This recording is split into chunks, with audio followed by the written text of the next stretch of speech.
instead respect of the international law and the UN Charter, and I wouldn't drag further other people into what our relationship towards our internal matter is the situation in the region. But yes, we discussed it.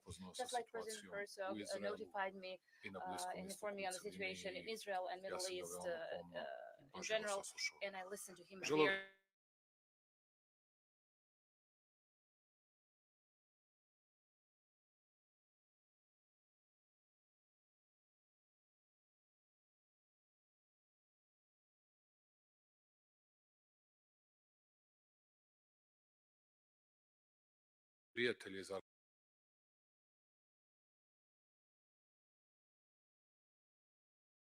Spoke to his parents, I spoke to his grandparents, and this is very difficult, you know.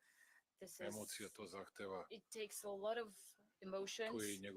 His mother is here with us today, and I'm asking everyone who can help that such valuable life is saved, and to try to save that life. Once again, I want to thank for this visit, Mr. Herzog. Now we are going to have this big forum about innovation technologies, and we're going to have the dinner tonight at the premises of the presidency, where we'll be able to discuss all other topics. Once again, I ask you to feel at home. Of course, we discussed all other topics. We discussed conflicts, wars in Europe, Ukraine, Russia. We discussed all that awaits in UN General Assembly discussions. We discussed all important topics, and I extended my gratitude for the fact that Israel did not support resolution against Serbia, which has been raised on the agenda in the United Nations General Assembly, which is of utmost importance for us. Once again, thank you for your visit, and I wish all the best to you personally, dear Mr. President, to the state of Israel, and of course to the friendly Jewish people. Thank you. Thank you. Thank you. I kindly ask the President of the State of Israel to take the floor. Mr. President, please, the floor is yours. Thank you very much, my good friend, President Vucic, for your kind hospitality. You mentioned so graciously and emotionally the plight of 101 Israeli hostages and hostages who are from various nationalities.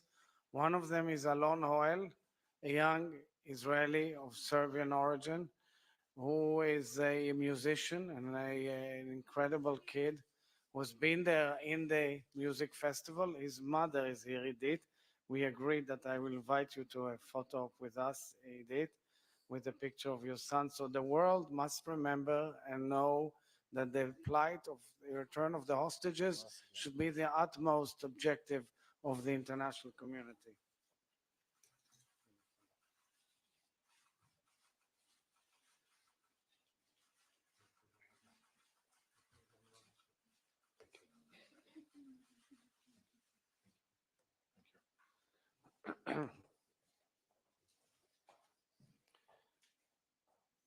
Allow me first, Mr. President, to say a few words about the internal situation in Israel, as unfortunately this has been a very painful and difficult morning for the people of Israel, the state of Israel, where we have lost dear sons of ours who have fallen in battle and in terror attacks, leaving behind families whose worlds were shattered.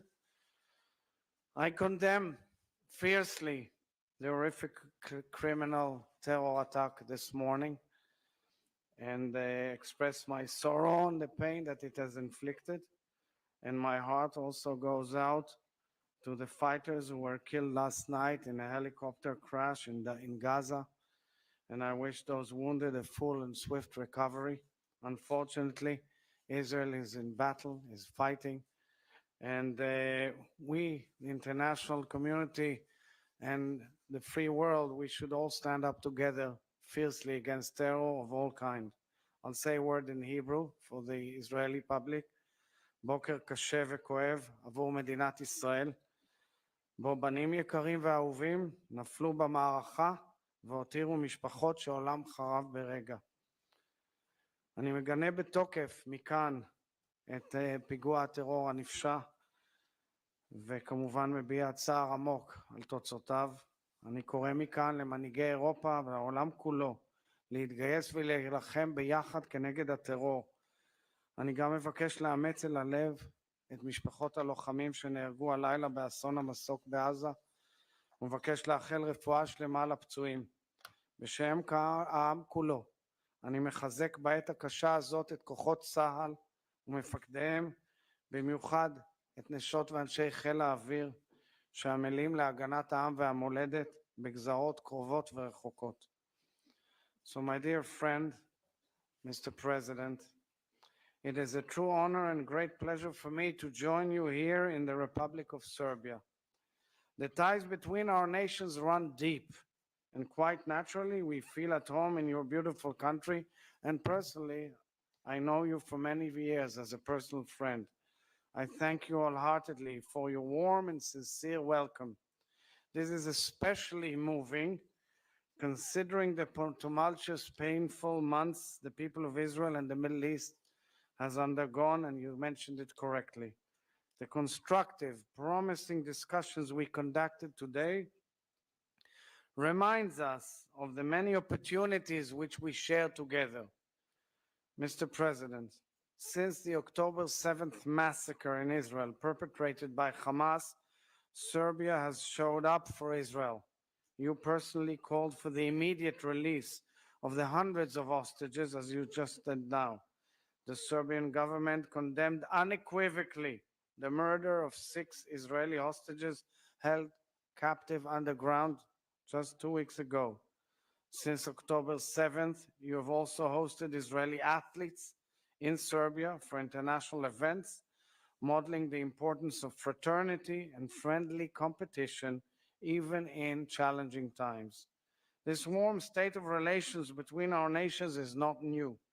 As you mentioned, it follows, yet we do not shy away from acknowledging the dark periods of history as well.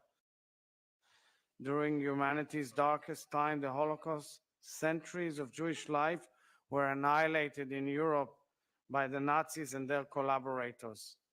Many here in Serbia resisted the Nazis bravely, and some who even risked their own lives to save Jews. The righteous amongst the nation came from this land as well.